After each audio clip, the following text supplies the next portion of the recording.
Union County Public Schools passed new rules on what teachers can and cannot display in their classrooms. This is a story we've been following for the past month now. Our education reporter, Mary Calkins, is live in Monroe. And Mary, there were strong feelings on both sides in the recent discussion about this. That's exactly right, Alex. Now, some parents felt that this gives the district the power to ban pride flags or LGBTQ books from the classroom. Now, this policy states that classroom displays must be assessed by, quote, the material's overall purpose, educational significance, age appropriateness as to both reading level and content.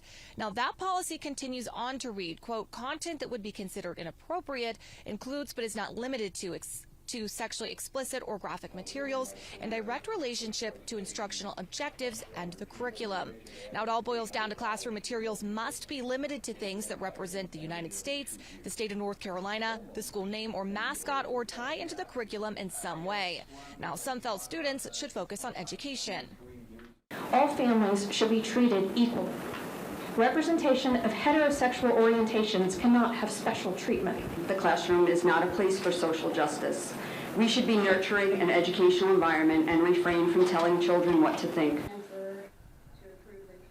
Now, although parents, as you just heard, got a chance to weigh in, school board members did not discuss it but quickly approved the policy.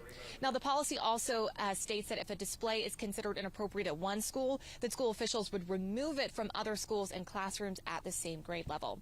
For now, reporting live in Union County, Mary Calkins, WBTV, on your side.